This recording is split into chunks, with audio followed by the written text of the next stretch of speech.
Assalamualaikum warahmatullahi wabarakatuh. Hamdan wa sholatan wa salaman amma ba'du. Langsung saja. Yang pertama, apa faktor yang melatar belakangi pergerakan nasional? Di sini saya akan bagi menjadi dua, yaitu yang pertama faktor internal dan eksternal. Faktor internal yang melatar belakangi apa saja?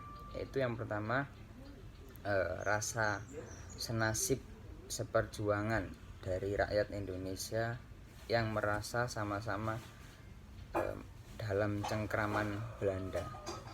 Jadi sudah biasa kan kalau sama-sama menderita itu biasanya mudah untuk memiliki rasa senasib.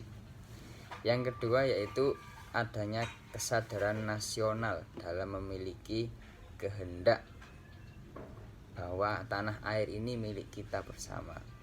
Ini tentu tidak bisa dilepaskan dari orang-orang pribumi yang terdidik dalam pendidikan. Yang ketiga masih berkaitan yaitu penderitaan yang terus dirasakan rakyat. Kita tahu Belanda menjajah negara kita ini sudah beratus-ratus tahun.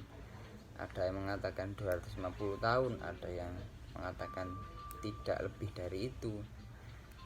Nah, yang jelas ini membuat rakyat merasa menderita selama lama. Makanya mereka perlu melakukan pergerakan nasional. Yang kedua yaitu faktor eksternal.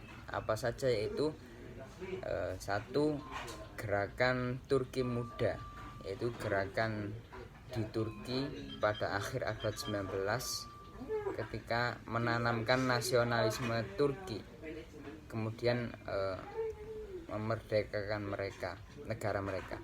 Yang kedua yaitu kemenangan Gandhi di negara India.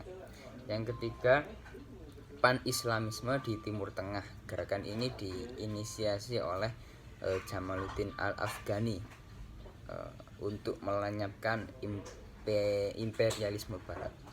Yang ketiga yaitu yang keempat adalah kemenangan Jepang atas Rusia. Ini membangkitkan rasa optimisme bagi orang-orang Asia Afrika dalam melawan penjajah. Itu yang nomor satu.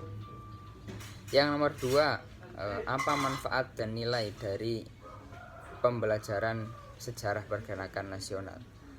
Saya kira manfaat tersebut adalah kita tahu pergerakan nasional ini gerakan melawan tapi tidak dengan pedang, namun dengan pemikiran, pergerakan, ide. Nah, dari sini saya bisa belajar bahwasanya untuk memberi perlawanan itu tidak harus dengan kekerasan, bisa dengan ide, pola pikir, mindset, pergerakan. Jadi tidak harus dengan kekerasan yang bersifat pedang, kemudian peperangan gitu. Nah, kemudian dengan pembelajaran ini jadi saya tahu bahwa nasionalisme dari setiap negara itu berbeda. Di Indonesia sendiri nasionalisme adalah sifat anti kolonialisme atau berangkat dari anti kolonialisme. Jadi anti kolonialisme dan nasionalisme ini seimbang gitu. Jadi alat yang mempersatukan lah. Itu kurang lebih yang bisa saya dapatkan dari pembelajaran ini. Adapun yang ketiga yaitu politik kolonial adalah sistem suatu negara untuk menguasai negara lain.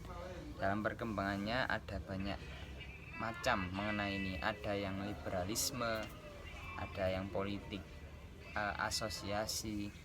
Adapun di Indonesia sendiri politik kolonial Belanda itu paling tidak ada 4 lah kebijakan mereka. Yang pertama monopoli perdagangan VOC, kemudian kerja rodi. Yang ketiga sistem sewa tanah. Yang keempat adalah kultur stelsel. Demikian dari saya. Wassalamualaikum warahmatullahi wabarakatuh.